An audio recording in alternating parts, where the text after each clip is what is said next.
kusinang alam na alam ang ginagawa nito. Bagnet ang hinahain dito. Ilocano, walang patawad. I've passed this place more times than I can count. One of those quiet pictures you almost ignore until curiosity finally wins. Not quite chicharon or, kinupsan, but something deeper, heavier, crisp on the outside, indulgence at its core. That kind of pork that doesn't ask for permission. At hindi lang doon tumitigil, ha? Ibinababad nila ang parehong bagnet sa kare-kare. Rich and nutty from the creamy special peanut butter sauce. This isn't your usual kare-kare. No heavy, thick sauce drowning everything on the plate. This one strips it down. No slurry, no extra mix to fake that richness. Just peanut butter. Pure, simple, unapologetic. So how does it hold up? Ilocano jud ko, sir. Sa akong father, sa father side na ako, taga Arigay, La Union. So naka-idea mi ani because we've tried naman mga bagnet dito, mga dishes dito. So na-conceptualize niya and then we make like parang variety of dishes ba para more offering. Pero ang focus pa rin, bagnet yun ang main dish yun niya. Opo.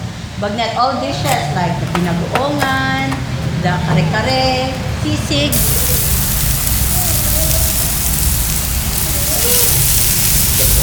I've served different kinds of pork and one big slice of chicken leg. Look at that. That's kare-kare. Look at the sauce, oh. The special sauce of chop chop. Merong peanut butter, I think.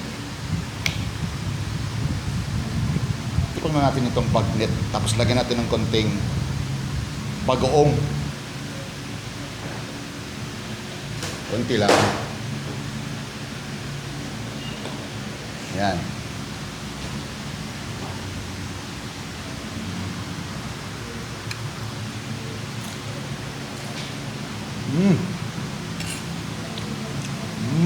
Wow!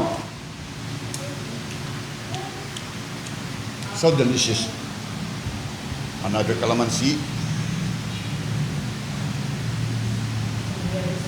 Wala kayong sili? We have chili pepper. Green lang, sir. Diba? Green lang.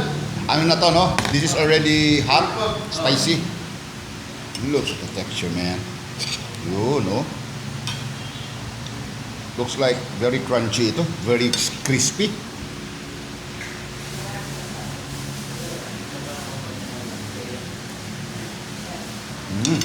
This sarap.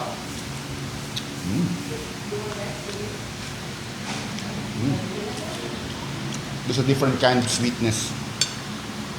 The sauce niya. The spiciness is just moderate.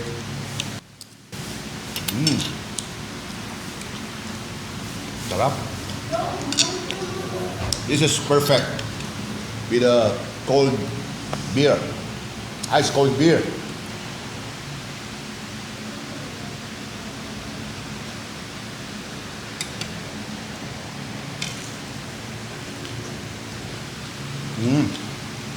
Okay. Sarap. Gusto ko yung gravy, ah. Ito yung sasawan para sa bagnet. It's vinegar.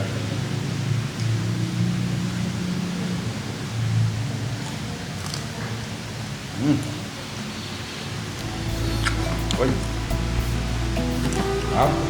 Kaya, ano pang hinihintay mo? Umorder ka na dito. O pumunta ka dito. Mas maganda yung pumunta kang gutom dahil may mga tuklas na sulit ang paghihintay.